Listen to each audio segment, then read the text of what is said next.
permitían no la sentencia, sino simplemente que se generara un debate al interior del mismo Poder Judicial para revisar si estaban haciendo lo correcto o no.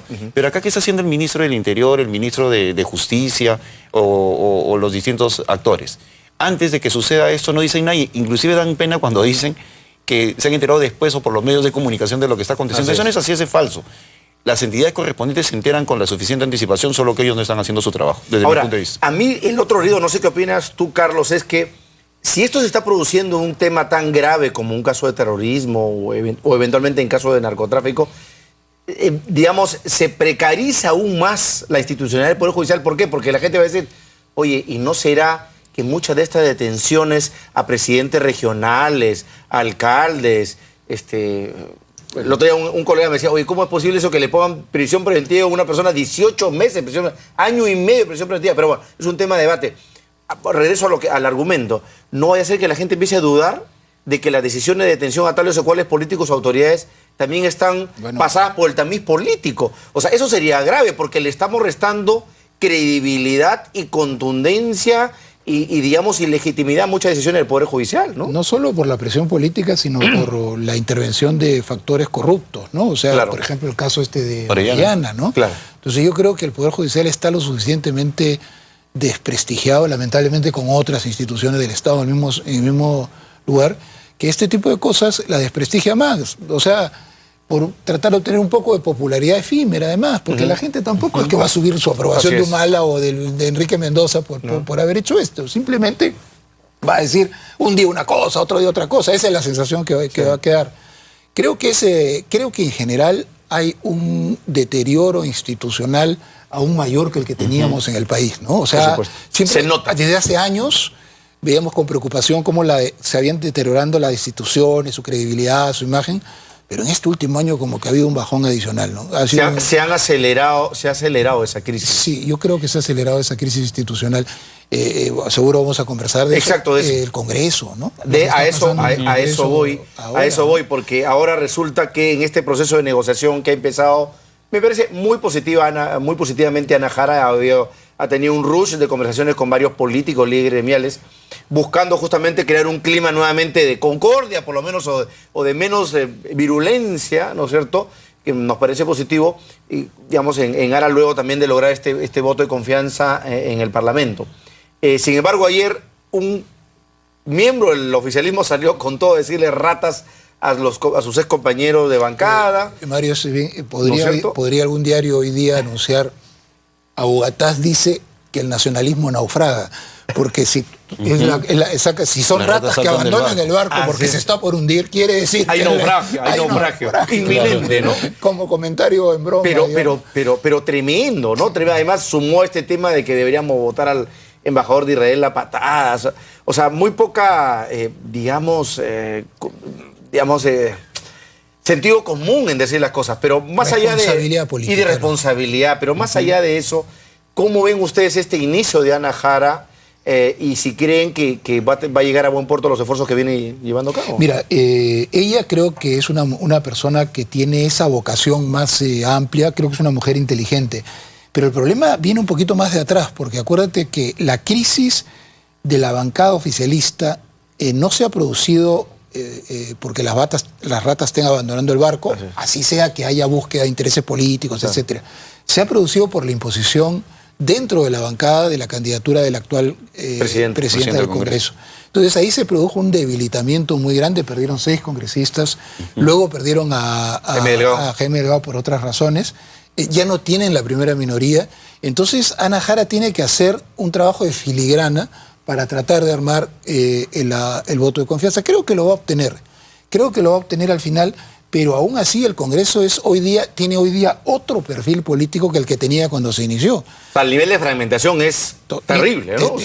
Y creo que eso va a continuar. ¿Y ese proceso se logrará conseguir, Juan, tú crees, a base de una agenda? O sea, para ponerlo más sencillo, ¿tiene Ana Jara en este momento la suficiente cintura política, el suficiente margen político para poner sobre el debate una agenda política que le permite esa concertación y que le permita llevar una suerte de pax romana en los siguientes meses? Es que yo creo que no hay una agenda política ni una agenda del Poder Ejecutivo, lamentablemente. No veo no la objetivos tiene claros. para ti. No.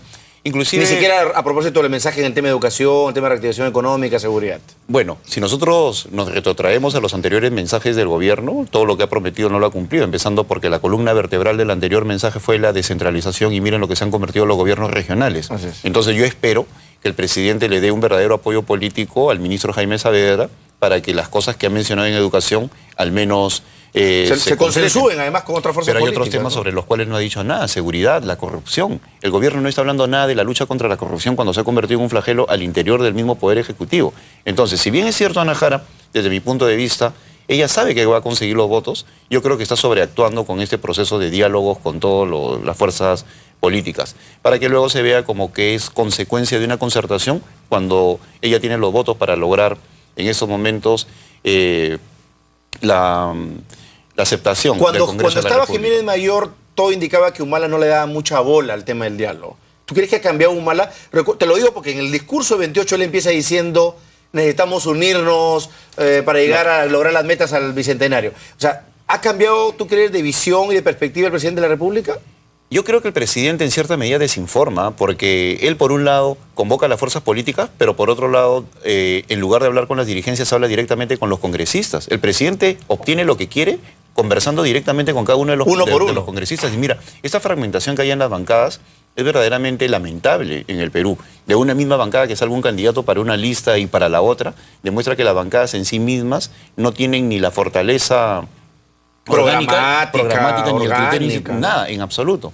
Seguían por personalidades, por individualidades, y eso convierte aún en más difícil establecer una agenda parlamentaria. Y las renuncias que están habiendo y que han cambiado la geografía electoral obedecen a que ya estamos entrando en un franco proceso electoral de cara al 2016. Entonces, claro, hay gente que se está acomodando en función de sus intereses individuales y dejan de lado por completo a los partidos. O sea, digamos, Carlos, lo que vamos a ver en las siguientes semanas o días es un toma y daca, pero llevado al extremo para el tema de comisiones, pero cero posibilidad, por ejemplo, ayer lo discutíamos acá con Moreche Jade, de empezar por lo menos a pensar reformas políticas de fondo. Por ejemplo, el tema de reformas es inviable. Ya es un poquito tarde, ¿no? No es cierto. O sea, si creen que van a empezar a hacerlo esto ya en víspera de las elecciones, ya perdieron la oportunidad, no lo hicieron en su momento. Ya se les pasó el tren. Ya se pasó la misa de una, ya se pasó el tren. Ahora, yo no creo que esté mal conversar sobre agendas políticas. Es decir, miren, denme el voto de confianza porque queremos pasar la reforma tal, la ley tal, etcétera. Y eso se hace de cara a la ciudadanía. Se dice, mire, vamos a darle el voto de confianza por estas tres normas. Lo que preocupa es cuando es el enjuague bajo la mesa. O sea, o el chantaje de parte de... El enjuague bajo la mesa es, mira, vas a obtener tal puente para tal comisión, vas a tener tal preventa. O el chantaje. Si no soluciona la huelga médica, no es el apoyo, la confianza. Claro. El señor que lo está planteando está pensando en la popularidad que a él le va a generar el que se detenga la huelga médica. De la solución de la huelga médica, porque en esa condición de chantaje la huelga médica solo se solucionará si es que le dan cosas que los médicos quieren y el gobierno queda muy en desventaja en eso. No. Entonces, esa política tan interesada, tan menuda, por decirlo de alguna manera generosa, es la que irrita. Si hay conversaciones y acuerdos que sean por una agenda política de cara al país, yo creo que la gente lo va a ver bien. Pero nunca vemos eso. ¿Qué se acuerda, por ejemplo, siempre entre Solidaridad Nacional y el humanismo para que siempre voten por lo mismo? ¿Qué se acuerda? Algo tiene que haber, ¿no? Mira, por otro lado hay una cuestión que es importante.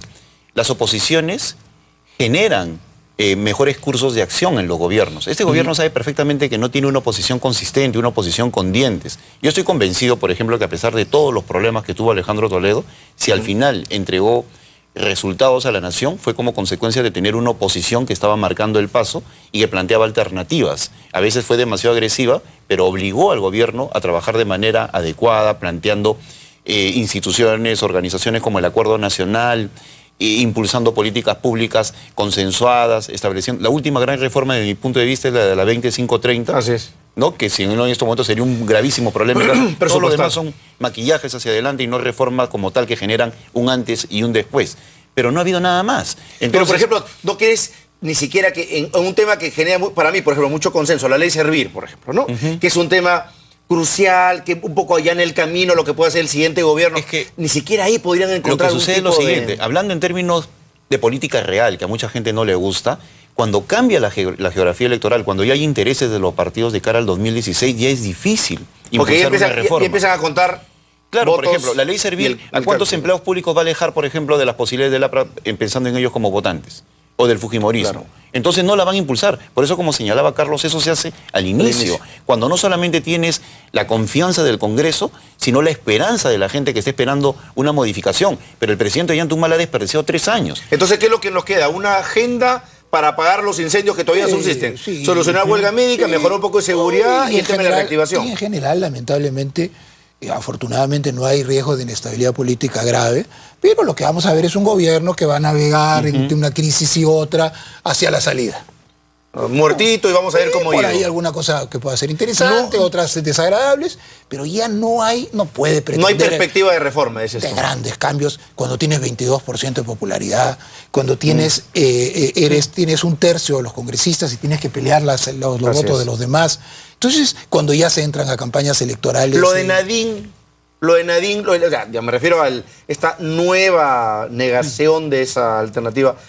¿Tampoco crees tú que No, yo sí permite por lo menos aplanar el camino? Yo estoy convencido que hubo la candidatura, que eso estuvo en la agenda, creo que no me queda ninguna duda.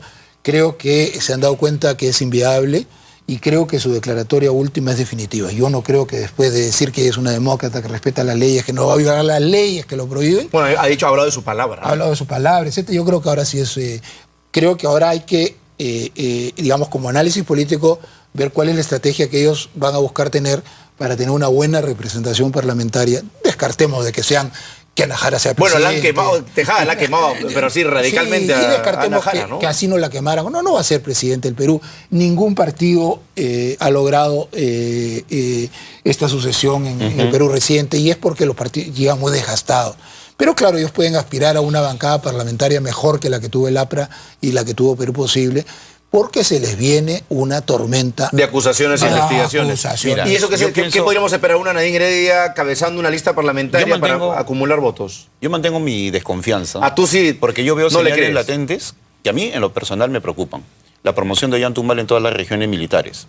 El uso del clientelismo con los programas sociales y su incremento. En lugar de que los programas sociales sean coyunturales, como aparecen en los diseños iniciales, se han convertido en estructurales, generando ya problemas de dependencia de los programas sociales que está utilizando favorablemente el gobierno. No se ha hecho nada con los gobernadores a nivel nacional. El gobierno mantiene una cuota de poder en diversos estamentos del Estado a través de militares, que para mí es realmente peligroso. Y los organismos de inteligencia que no se sabe cómo se están utilizando ahora a través de redes sociales y con gastos excesivos. Y con un muy buen presupuesto, dicho sea. Con un excelente presupuesto. Entonces, esas señales a mí me preocupan. Por eso yo siempre he hablado de un software, más que de Nadine. O sea, un software que va a querer quedarse, si quiere lo llamamos un sistema, que está buscando quién va a ser el protagonista, pero que en estos momentos está. O sea, para ti el objetivo es la continuidad, no la reelección conyugal necesariamente. Y no hay que subestimar al ejército. En el ejército hay militares honestos. Pero cuando ¿Y qué está pensando Juan Urresti? No. Subestimar al ejército en su criterio de información, desinformación. Yo veo muchas similitudes con el 90.